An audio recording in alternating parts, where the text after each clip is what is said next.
live on your tablet, phone, and the KUTV app. This is 2 News Live. Thanks for joining us on 2 News Live. I'm Brian Schnee. It is Wednesday, April 12th. We're going in depth on flooding tonight. Brian Malahy going to join us live from Kaysville. Amanda Gilbert also going to join us live from North Ogden. Chase and I will talk about it, and we'll also talk to the folks at Division of Emergency Management about what can be done, and also baseball, pro baseball, Major League Baseball coming to Salt Lake City. We'll dive deep. Let's first get to our headlines, however. Salt Lake City Mayor Erin Mendenhall announcing that she is kicking off a re-election campaign today. She made the announcement on social media. Mendenhall has been Salt Lake City's mayor since 2019. Also on our website right now, KUTV.com, a closer look at the health care those in Utah's prisons receive. The legislative audit released today found that of the 13 recommendations auditors gave, only 4 were implemented. 8 are in the works and 1 is partially there. The audit also found cultural challenges and systemic issues in the prisons. Also making headlines tonight, happening tomorrow. It's the governor's Utah State of Sport Awards by the Utah Sports Commission. It recognizes Utah's athletic excellence, and it also highlights our sports industry here in the state. Finally, have you seen these pictures yet? It is a one-of-a-kind Raising Cane's location. Just moved into Utah recently anyway. It's designed by Post Malone. Will soon be opening in Midvale. Check out this building that will have a ribbon cutting ceremony scheduled for tomorrow morning. Maybe Posty himself will be there. We're going to go in depth tonight on a number of topics. You can always get in touch with us during the show. Use the hashtag 2NewsLive to join the conversation. You can always find us on Facebook, Twitter, and Instagram, and send us a direct message on any of those platforms to weigh in. While the river keeps running through an East Kaysville neighborhood, flooding has created canyons where the street used to be. Look at some drone video shared with us by the city of Kaysville showing some of the destruction from when this first began overnight. Brian Malahy is there for us. He is live on Orchard Ridge Lane. Brian, how long could this area keep flooding? Goodness, they are busy behind you. Well, the city public works director says the river could keep running down Orchard Ridge Lane for another week. Yeah, they are busy. This is a new sandbag filling operation that has gone up in the neighborhood today, and we've had more and more people come join in this effort. They're going to need them potentially because back there is where the water is still flowing, and it has been flowing since last night. And you can see over there, that is one of 2 new gorges carved out by the water because of an apparently clogged storm drain up from this neighborhood, up toward the mountains. It's a beautiful place. Lots of new homes here. They're big, they're beautiful, and then they have this going right down the middle of the street. And this is not something that some neighbors obviously would like to see. Many of these homes have not been sold yet. A couple of them have been, and we did speak to one neighbor about her situation. She says, look, you know, I don't think I have buyer's remorse yet, but she is concerned about her home values, and who wouldn't be under these circumstances? Well, Brian, seeing that, obviously we feel for everybody in that community. It's not something you love to see with these newly formed canyons in an area where they're building these new homes. That's coming through here. But Brian, if we have you here still, I'm not sure if you can hear me. I just wanted to ask, how are their spirits? How is everyone's spirits as they're putting in this work? And please do not get sideswiped by the backhoe here. Keep it safe. No, we moved out of the way, obviously. There they are. That's the spirit, I think, of this neighborhood right now, and that's what's going on here. And the people that I've talked with, neighbors that I've spoken with, they think it's crazy. I mean, they haven't seen anything like this, but they also say, look, we hope this is a one-time thing, never happens again. I talked to some people who have seen this creek that flows into the storm drain that clogged, and they said they haven't even seen water in that storm drain before, but it's flowing right now and it's gushing. What the city is doing right now is it is taking water actually from the storm drain and deliberately putting it on the road so as not to send it down where they believe that the storm drain is damaged, where it could cause even more flooding, and where there could be more erosion creating these canyons, and they don't want that to happen. So as long as they think they keep it on the street, they're going to be better off not allowing the water to overflow the curb. That's what happened last night, according to some neighbors we spoke with. The water went above the curb, and that's when it did a lot of the damage. Quite the operation there. Our Brian Malahy live for us in Kaysville, always in the thick of it. Brian, thank you. A North Ogden neighborhood seeing similar results right now, trying to keep their homes safe while some roads are blocked off because of flooding there. Luckily, it's not as catastrophic as what they're seeing in Kaysville. Our Amanda Gilbert is live there for us. How are residents doing there, Amanda? What are they doing to prepare their properties, and what are you seeing? Brian, a little update. Let's see if it's still happening. I was hoping to show you, but Brian Malahy was talking, but we did have people sandbagging off in the distance. Randy's going to zoom in and try to see if they're still doing that. They might have just wrapped up. A lot going on though in this neighborhood. It's on 1700 North. Randy's going to show you, we're going to show you the mountains, the canyons next to this neighborhood here in North Ogden. A lot of the water is coming down from that and it is ending up in the neighborhood. We're going to show you the culverts where there is just rushing water. Neighbors say they have never built a sandbag wall quite this high. Most of it's about 2 to 3 sandbags tall, and they're just hoping that the water in the culverts doesn't breach these sandbags and get into their homes. Another thing that's been happening in the past hour is the city's been digging out debris and gravel from the culverts just to try to help as the water continues to run. A lot of neighbors are out here. I've been chatting with them. They say they're just glad everything is looking like this and they hope it stays like this. But again, it's a lot of runoff. Back to you, Brian. Oh, quite the scene there in North Ogden. Amanda, thank you so much. Lots of questions, of course, surround flooding. Today I had the chance to speak with the folks at the Utah Division of Emergency Management.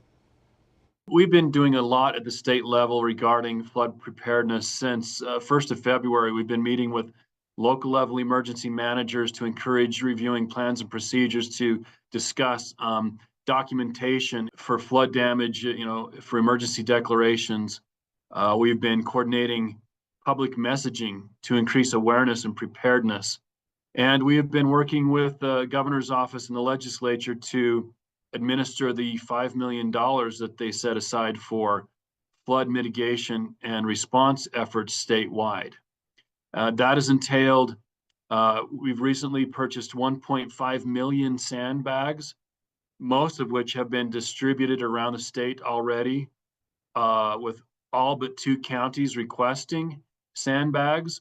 We've been distributing those, coordinating those requests and distribution through our liaison officers that we have with Division of Emergency Management that are essentially embedded at the local level. Well, Wade told me they're also going to order another 500,000 sandbags to be distributed throughout the state. He advises everyone to be prepared now for what could come. How real is the risk for Utahns right now, for anywhere in the state to experience what could be a very difficult time with flooding? It is very real, but again, the factors are, and we're hoping still that Mother Nature cooperates and that it warms gradually. If it warms gradually, we can handle the situation. We've have improved infrastructure in place with more reservoirs and improved drainage canals and waterways to manage that. First step would be to going to floodhazards.utah.gov and clicking on a couple of buttons that will get you to a screen where you can plug in your address, and it will pull up a map, a flood map that has been with flood zones on it.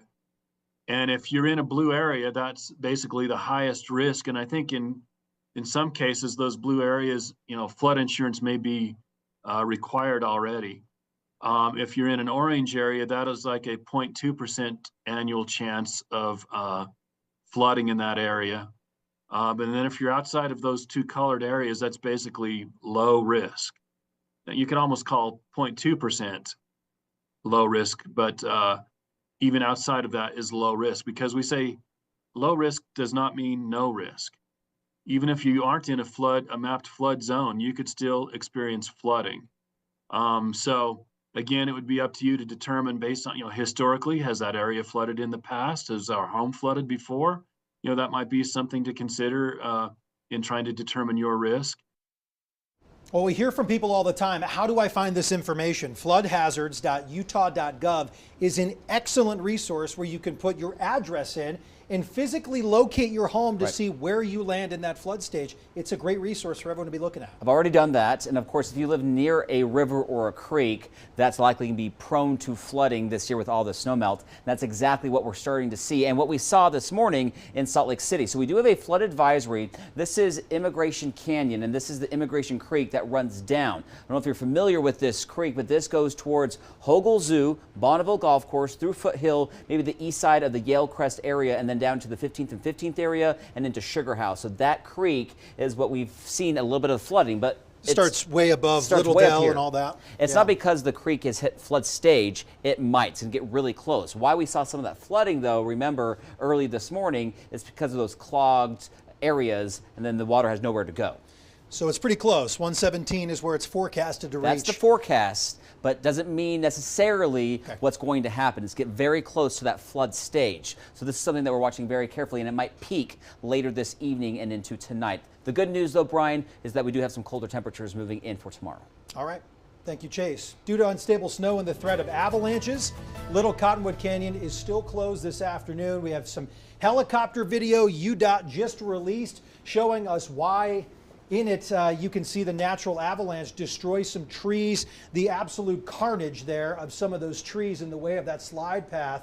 Right now, it's really still in that unknown stage of when the canyon will reopen, something that we've been talking about for not days, but almost weeks now, Chase. That video is just incredible. I mean, that was just taken, right? Was it yesterday or today? And we're still seeing those wet slides with this very warm air. That snowpack is melting, getting really heavy, very dangerous on those steep slopes. And of course, record high yesterday. We talked about that 83 degrees today. Likely contributed to some of the things in many parts of the state. And still warm, 76, of course, above normal. Okay. Tomorrow, though, that's going to really stop the rapid snow melt. So good news about the cold front. Right now, we want to see 60s and maybe some 70s. We don't want to see the 80s. We want that gradual warming trend through the spring. So let's get to that forecast. Of course, today, you probably felt the wind, the cloud cover. Something's coming our way, right? And it is a cold front.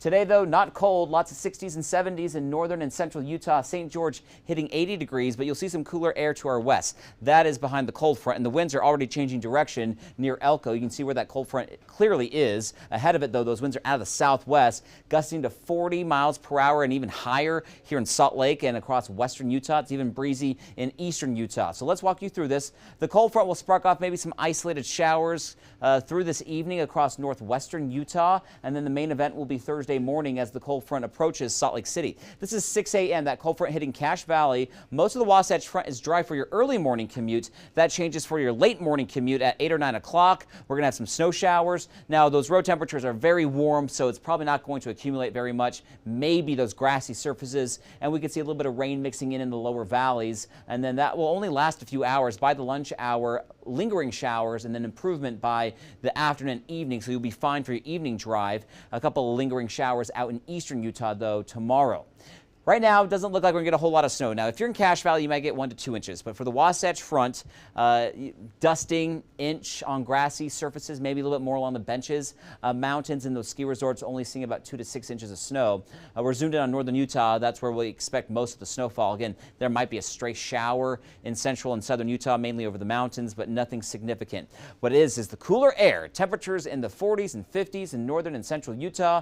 A high of 38 in Logan tomorrow, 40 in Park City. It's not going to feel like April again. This is below normal, so big swings coming our way, which actually happens in spring here in Utah, these ups and downs.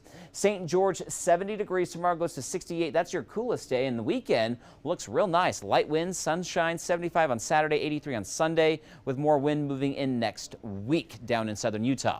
Salt Lake, we're at 48 degrees. We go to 52 on Friday, and then look at the weekend. More sunshine, 60 on Saturday, Sunday, 73 degrees. Monday, we're at 75, and then our next storm rolls into northern Utah with a little bit of rain Tuesday and into Wednesday, and another cool down.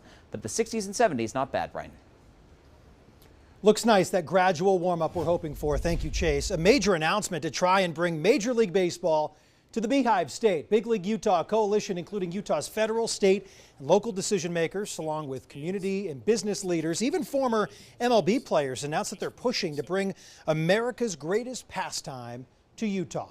Gail Miller, owner of the Larry H. Miller Company, said that they had met with the MLB nearly a year ago, and they said they wanted to be in the conversation about expanding the league from 30 teams to 32 teams. Gail said it only makes sense that Utah is on deck to be that expansion team. The proposed stadium would be built on a 100-acre mixed-use development on the west side of Salt Lake City.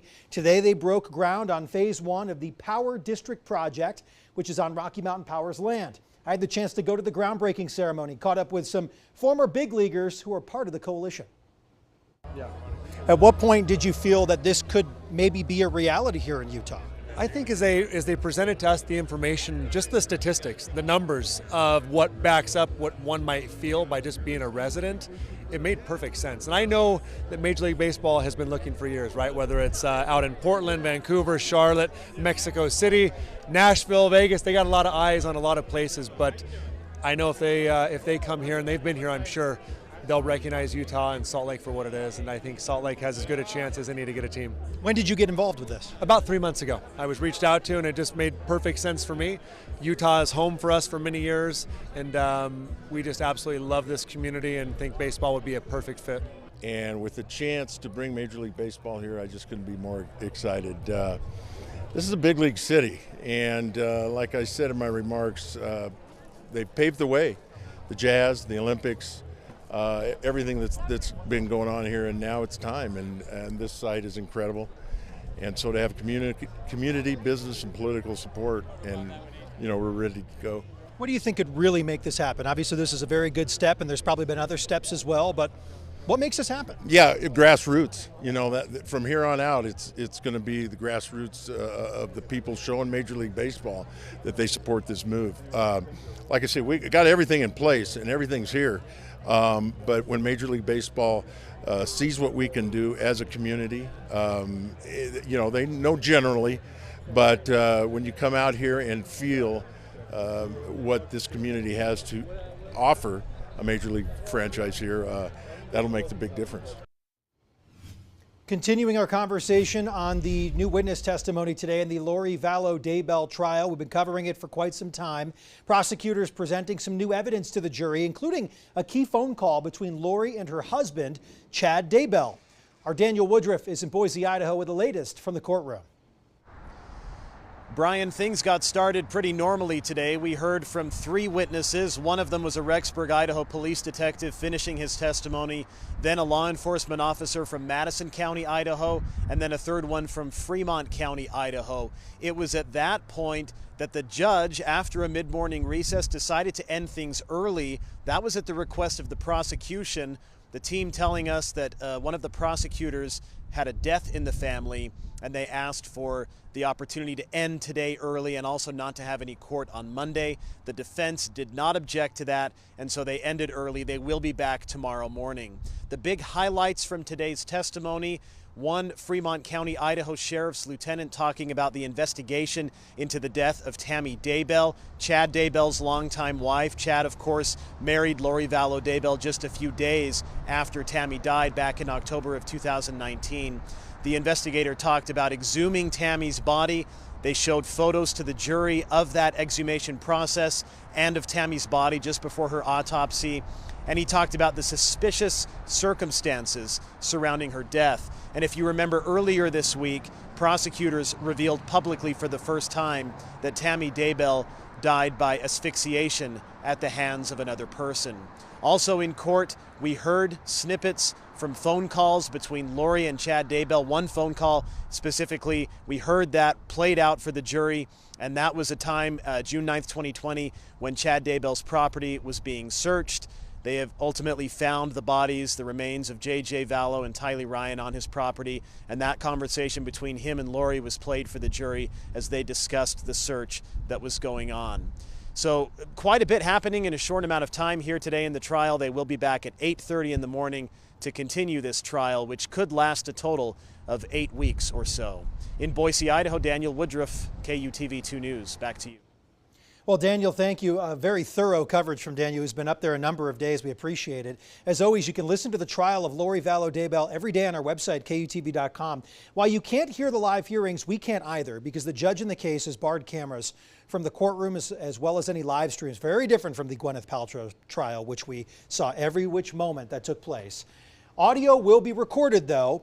Every day we will post it so you can hear exactly what happened. Head to our website, KUTV.com, as well as our YouTube page. Chase is back here for us to wrap things up. Yeah. I really want to just focus in on flooding real quick. Could this be another night where there's some concerns? I am concerned a little bit because those temperatures are going to stay mild until tomorrow morning. So we probably have another 6 to 8 more hours of some really mild weather. So we're still watching those creeks. Immigration Creek is what I'm most concerned about. The forecast is to stay just under flood stage, but we're watching that graph and it's getting very close to that flood stage. And that will be happening somewhere near Hogle Zoo, which is where they monitor that. And they had a test run today at the zoo They sure did. just to see what was going on. Thank you, Chase. We'll be back here tomorrow. We're here Monday through Friday at 5:30. This is 2 News Live. Hope you enjoyed a little bit of our in-depth coverage, our conversations on, of course, the topics that mean something to you and your family. Chase Thomason, Brian Schnee, everyone who joined us, and everyone back here in the building. We appreciate you. Hope you have a great rest of your Wednesday. We're back tomorrow. Good night.